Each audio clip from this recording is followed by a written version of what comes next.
I'm afraid over the last few decades, all of those wholesome things like standing up for the national anthem at the start of the showing of a movie, they've all gone by the board as old-fashioned and fuddy-duddy. And instead, we've got this contemporary Indigenous ancestor worship. Well, I just think it's out of place. I think it's divisive. I think it's wrong. Sure, if it's NAIDOC week, fly the Aboriginal flag. If you're going to a remote community, by all means, let's have a welcome to country.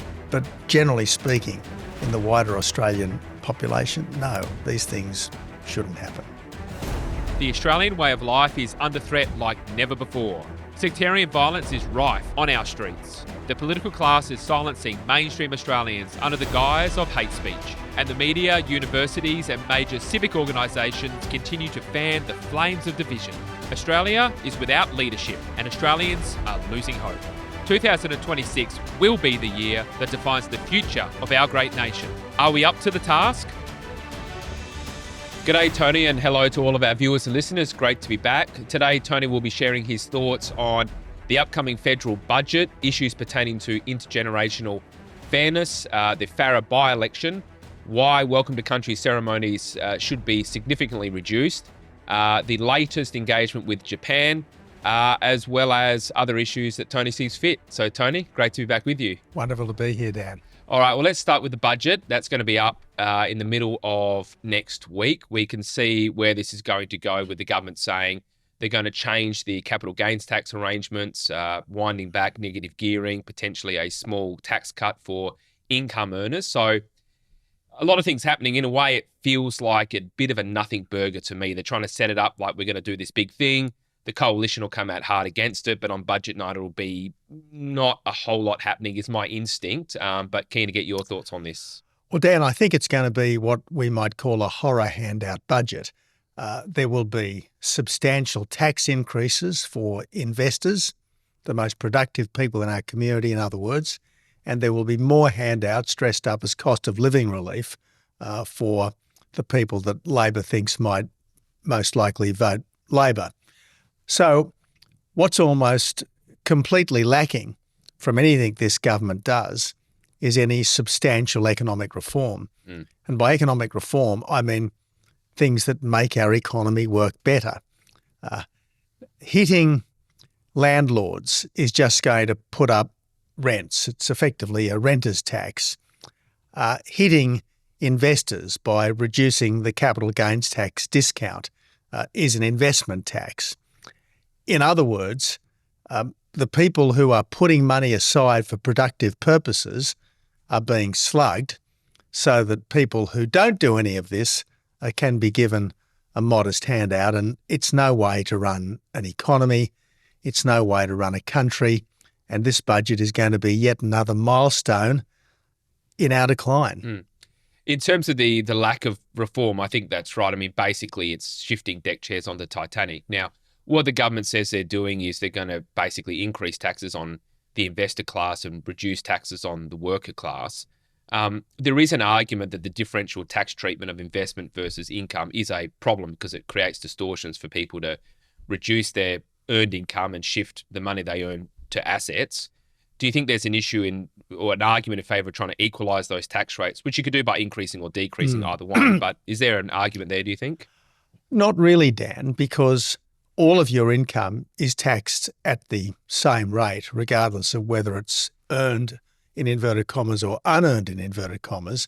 Yes, there are some deductions available for people who've got rental properties, but in the ordinary course of tax law, anything that is a reasonable expense to earn your income is a deduction. So if I'm a worker, for instance, my tools of trade are a deduction. If I'm a worker, my interest expenses to buy my ute are a deduction. So if your interest expenses to buy a ute are legitimately a deduction, why aren't your interest expenses to buy a house a legitimate deduction, given that just as your ute is earning you income, your rental property is earning you income? So look, this is dressed up, as you say, as intergenerational equity. The claim is made that all these investors buying properties are somehow making it harder for first home buyers to buy a house. Look, it's basically nonsense, quasi-Marxist nonsense. The best form of intergenerational equity would be for this government to stop spending borrowed money today that tomorrow's taxpayers are going to have to repay. I mean, that's the real intergenerational unfairness. A government which is living on borrowed money to pay for things today, which tomorrow's taxpayers are going to have to repay. Well, you're quite right. Nothing in this budget is going to bring down debt, and if anything, the debt's going to go up further. In terms of your own experience, you handed down with Treasurer Joe Hockey at the time the 2014 budget, which was really the last genuine attempt to fix some of the structural problems in the budget, and most of those measures, as I recall, got rejected by the Senate at the time. You've remarked in the past that one of the challenges today is we have such a larger share of the population that's dependent upon government or is employed in government or government-adjacent sectors that basically trying to do anything to those sectional interests is maybe not impossible, but it's increasingly difficult. Would it be fair to say that that's only getting harder as time goes by? I don't want to give the political class any excuses, frankly, because in the end, you have got to be prepared to make the tough decisions and you've got to be prepared to explain them. Now, I think the problem with the 2014 budget was not the decisions themselves, which I think were all very necessary and, frankly, all of them should still be done today. The problem was not the decisions or indeed the explanation. The problem was the sabotage in the Senate. Obviously, Labor voted against them because Labor always votes against good economic policy.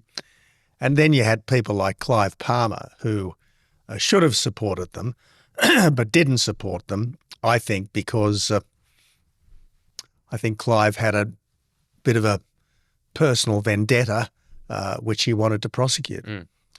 I think the other thing, at the time, if I remember, you had the budget, you also had the intergenerational report that was released around the same time.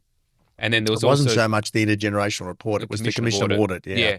I think my sense was it confused people in the public a little bit to have various documents coming out. People may not have understood what was what.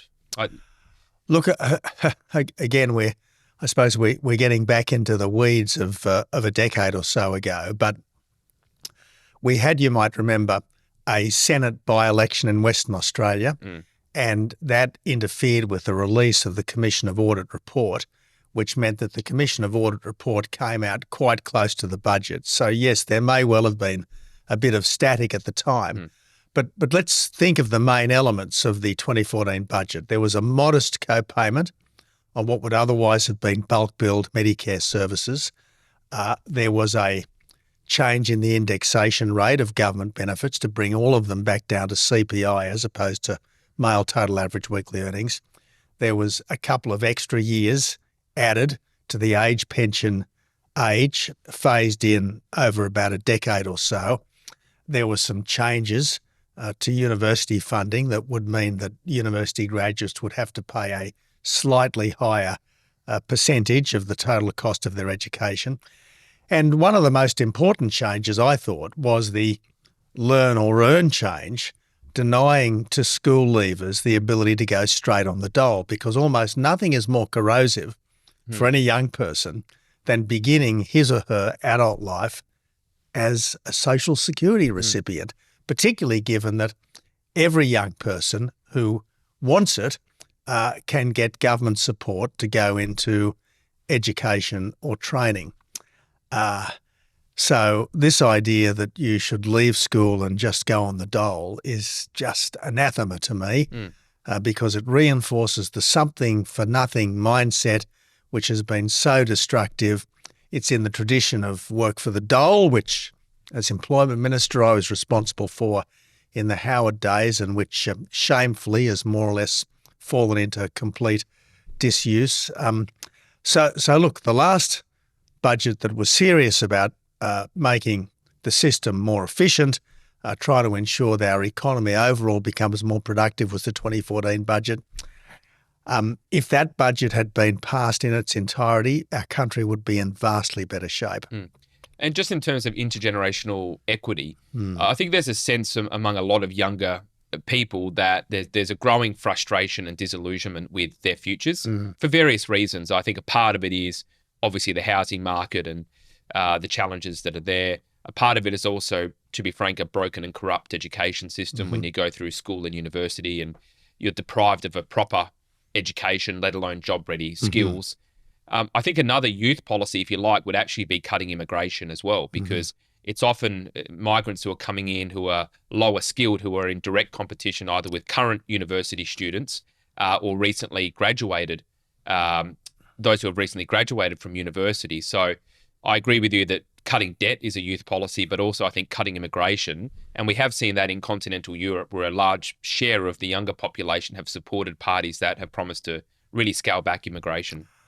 I think that's a very good point, Dan. Immigration policy is economic policy. If you believe the Treasury boffins, immigration boosts GDP, and overall it obviously does, but it doesn't necessarily boost GDP per person. And what we've seen over the life of the Albanese government is a significant fall in GDP per person, a significant fall in average productivity. And part of the reason is that so many of our contemporary migrants are low-skill migrants. I mean, I'm not against people driving Ubers, of course. I mean, good on them for getting out and driving Ubers, but 99% of our Uber drivers are recent migrants, mostly from countries that we used to call the third world. So much of our immigration today is driven by so-called educational institutions that are actually selling work and residency as opposed to education. And it's got to change, because record levels of immigration, which we've had over the last 4 years, averaging something like 400,000 plus a year, record levels of immigration, as we know, are putting downward pressure on wages, upward pressure on housing costs, massive strain on social and physical infrastructure, and of course, as we know, they're straining social cohesion. So look, there's a lot that needs to change, and it needs to change fast. But unfortunately, none of it is going to be changed for the better in this budget. Hi, thanks for watching. Did you know that 3/4 of you watching this podcast aren't currently subscribed to the IPA's YouTube channel? So do us a favour, hit subscribe and you won't miss any of the action. While you're at it, head to ipa.org.au, follow the prompts to subscribe to the IPA's website, so that way you will find all of our research and analysis. Now back to the chat. All right, well, let's switch gears a bit and talk about the Farah by-election. Now, you've been up there a couple of times to support the Liberal candidate there on the ground. It looks like it's a one nation versus so-called independent contest. My understanding is one nation is tipped to win, but who knows, really. It's quite an unusual set of circumstances there. So could you give us a bit of intel from on the ground? What's your sense of what's happening and what might be the broader consequences of the by-election outcome? Yeah, well, Dan, look, this is obviously very impressionistic, because I don't have access to a recent opinion poll. But my impression is that there's been a few problems in the One Nation camp. I think there's a bit of tension between their candidate and party headquarters. I also have the impression that the wheels are falling off the so-called independent, who's effectively a teal, because I think that people are starting to wake up to the fact that this teal candidate is being supported massively by Climate 200 and is nothing like the kind of benign pro-farmer community independent that she's claiming to be. So I think there's still a reasonable chance for one or other of the coalition candidates to win. I mean, the original polling had One Nation at about 40%, the so-called community independent, actually the Teal, at about 30%, the Nats at about 10%, the Libs at about 20%. Now, if the national candidate's to be eliminated and those votes come to the Libs, and if we can get ahead of the Teal candidate, well then I think it becomes a bit of a boat race between us and One Nation. And given that there are so many people backing the Teal, such as GetUp, which has put reportedly $500,000 or more in, and they're all saying put One Nation last, I suspect that if we can get ahead of the Teal, well, it could well be a Liberal win. I should also say of Reza Bukoski, our candidate, she's a community lawyer, so I think she's demonstrated a commitment to public service. She's on Albury City Council, again, a commitment to public service. She's a member of the Murray-Darling Basin Advisory Committee, again, a commitment to public service. I think she's making all the right points that if you don't vote for a party of government, you're effectively basically voting for a complaints desk, not a serious contributor to our national renewal. And I think the more people see of Reza, the more they like her, frankly. In terms of a party of government, could that change if Pauline Hanson says, I'm running for a lower house seat because I want to be Prime Minister? I mean, that would be... There's some reports today that could happen. I've been saying this now for a long time, which is that if you're sitting in the One Nation camp, you sort of have to cross that threshold where people go, not only do I want to vote for them, either I like their policies or I want to put a big cross next to the political class, but they could also now form government or win the most seats. In my view, that would be a game changer because Pauline could credibly say, I'm running to be Prime Minister and I want to be able to form government. What's your thoughts on if that were to happen? Well, Dan, ask yourself this question. Is Pauline a credible alternative Prime Minister? Now, the polls suggest that people think she is at the moment. Now, that might change when time comes. But this is not what she herself has said, that she's not running to be Prime Minister, that she's not running to be the opposition leader. And I have a degree of respect for Pauline. I admire her resilience and her consistency. She's a decent human being. She's a brave woman, no doubt about that. But I don't think even Pauline would regard herself as an alternative Prime Minister, and certainly that's what she said. And this is the problem. Do we really think that One Nation is a credible alternative government, given that when they did get 13 seats in the Queensland Parliament, they fell to pieces almost immediately. They got a couple of seats in the New South Wales Parliament via Mark Latham, and there was a Tanya Mihailovic, a Labor MP who defected to One Nation. Both of those MPs eventually left One Nation. So their Senate team has had some problems as well. I mean, internal cohesion is difficult for any political party. I know because I've led a political party. But it seems to be particularly difficult for parties which are, shall we say, founder-led, particularly when it's I suppose, personal charisma. The party is almost the personal property of the founder. It seems to be very difficult for parties of that nature to cohere, given all the pressures of ordinary politics. You could say in the sense that the Greens sort of succeeded at that in a way when Bob Brown passed the baton on. Like they had an infrastructure set up that allowed that to move on. So in a political sense, you could argue maybe the Greens were a bit, for whatever reason, were able to achieve that outcome. But the Greens almost take pride in the fact that they don't want to form a government. Yeah. I mean, they are a party of the extreme left, and as the government gets more left, they just become more extreme, typified by the Greens' current demand for a windfall profits tax on gas. Well, this isn't designed to do justice to the Australian people.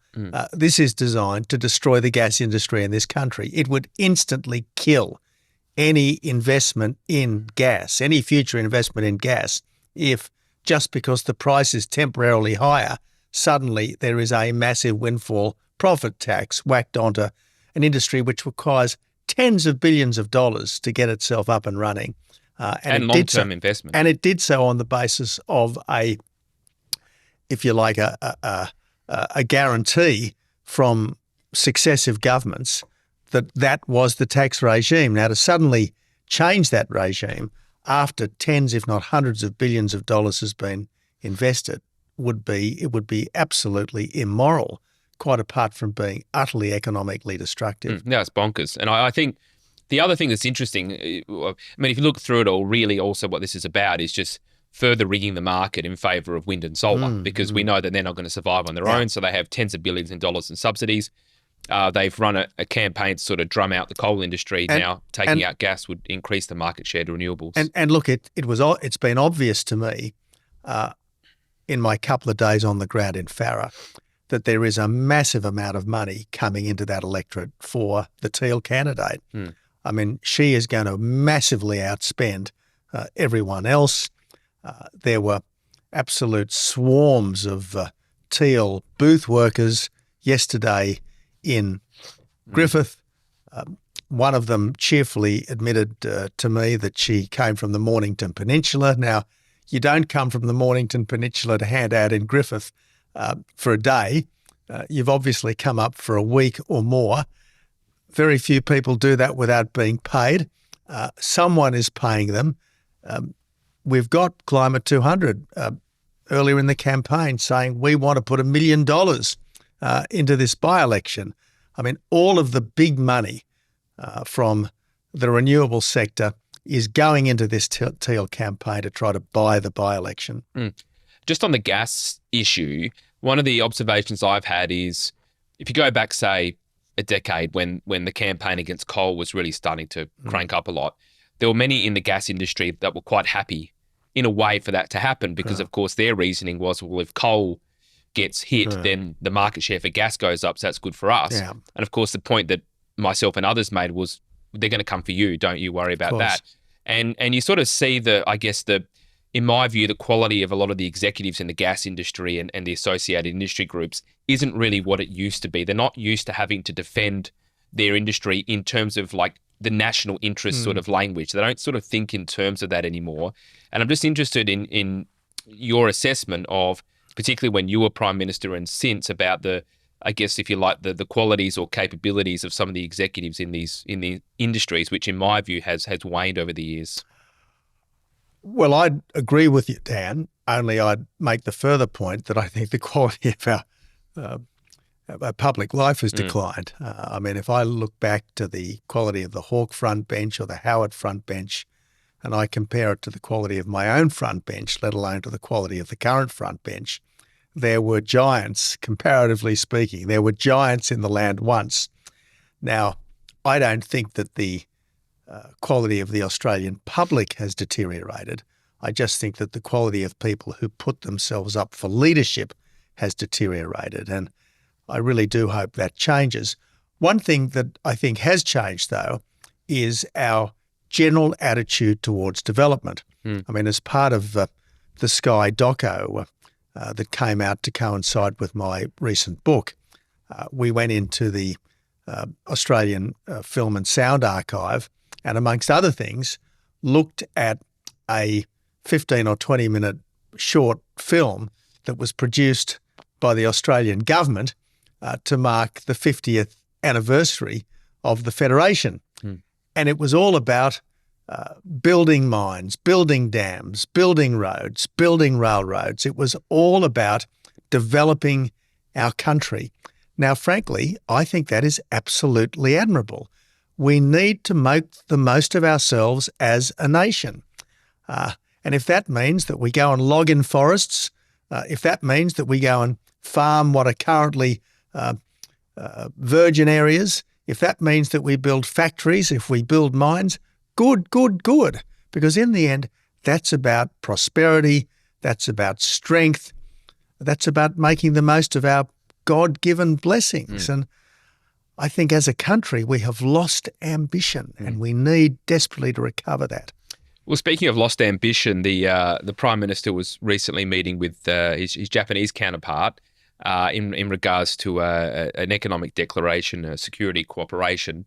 Now, the reason I say lost ambition is I went through it And I couldn't really see anything new in there. It was more of a reaffirmation that we're, important strategic partners and we'll work together, which is all fine. But to me, this felt like, we know Japan has been concerned about the policy treatment towards the exportation of coal and gas because they need Australia to be a reliable partner. Plainly, we haven't been, just as we haven't been a reliable partner to the US or any other ally for that matter recently. Is that really what all of this is about, or is there something more substantive here that I've missed? Well, the Japanese Prime Minister's visit was to mark the 50th anniversary of the trade treaty that the Menzies government, particularly John McEwen, negotiated back in the came into force in 1957. So this was a very important milestone in post-war Australia. It was the trade treaty with Japan that really laid the foundations for Australia moving away from being a predominantly agricultural economy to being a resource economy. But for that transformation, our economy would still resemble that of New Zealand, and our living standards would still be much the same as New Zealand. So this was to commemorate a very important milestone in our country's development. And yet it was a very low-key visit. I mean, why wouldn't you have given the first female Prime Minister of Japan, our second most important trading partner, an increasingly important military partner, why wouldn't you have given the Japanese Prime Minister an address to the joint Houses of Parliament? I mean, sure, Parliament wasn't sitting yesterday, but Parliament has been called back on quite a number of occasions to hear addresses from important overseas leaders. I mean, we gave Mark Carney, the Prime Minister of Canada, a joint address. We gave Ursula von der Leyen, the head of the European Commission, an address to both Houses of Parliament. I mean, the Japanese Prime Minister is a vastly more substantial individual in the world than either of those two, and yet we didn't give her an address to both Houses of Parliament, and we should have. So this was a visit that I think was wrongly downplayed by the government. And you're right, Dan. Why was it downplayed? Because in the end, at the heart of this visit is economic and national security. Economic security because we are a reliable supplier of coal and gas to Japan, and national security because we are a partner of Japan in resisting Beijing's aggression. And yet this is a government that doesn't want to talk about fossil fuels, and it doesn't want to upset Beijing, even though they all know that Beijing is on the march and is our big strategic challenger. All right, well, let's go to the last topic, which is something that continues to reverberate from Anzac Day, which is the use of welcome to country ceremonies. Now, I think plainly the mood in the community has changed over the last couple of years towards these ceremonies. We did some polling recently, we commissioned polling, which found that 49% want the ceremonies to be stopped at Anzac Day, and only fewer than a third wanted them to go ahead. So at a minimum, you can say that the community is heavily divided. So why on earth would you do something divisive on a day that's supposed to bring us together? My view on this is that welcome to country ceremonies now should be terminated at all taxpayer-funded events. At a minimum, I just think they've become divisive, and to be honest, they're not welcoming. No. I mean, when was the last time you felt welcomed at a welcome to country ceremony? They've become a platform for moral hectoring. They've become quite often aggressive, and people sit there feeling very uncomfortable about the whole affair, not sure whether they should like it or dislike it or boo or stay quiet or quite what. So I think it's just time to end these ceremonies as far as we can. What do you think? Well, Dan, Peter Credlin posted something on the Anzac weekend, which I believe was very widely liked and viewed, where she said that she would be booing on the inside whenever these things happened. And I think that is so apt because every time a plane lands these days, you're welcome to country. You don't go to the opening of an envelope these days without being welcome to country. And welcomes to country sometimes make sense, but by no means all the time, everywhere. If you're going to a remote community, fair enough. The elder might stand up and say, welcome to Yuendamu, welcome to Arrernte country, welcome to Walpiri country, something like that. Just as if you go to Stonington Council, the mayor will stand up and say, welcome to Stonington. But this idea that we must always acknowledge country and be welcome to country, implicit in that is this notion that it belongs to some people more than others, that it belongs to Indigenous people more than it belongs to every other Australian, and that's just wrong. A, it's not true. It belongs equally to all of us, and B, it's divisive, and people are getting well and truly jack of it. And just over the last week or so, Dan, there's been a terrible juxtaposition of, on the one hand, these welcomes to country at things like Anzac Day dawn services in Sydney and Melbourne, and the reality of Indigenous country in Alice Springs, where we've just had the most horrific murder of a young child, and you've had perceptive observers like Jacinta Price point out the reality of these places, and the reality of these places is unemployment, family violence, and substance abuse. And we have got to stop sentimentalising and romanticising the ordinary life of Indigenous people, particularly in remote Australia. Do you think it's time to end the practice in certain contexts, for example, in taxpayer-funded context or at schools? Or, well, I mean, if you had the levers of power, and would you say, look, we're not, this is no longer going to be a part of the practice at a government-funded institution, and if you do it, your funding is withdrawn?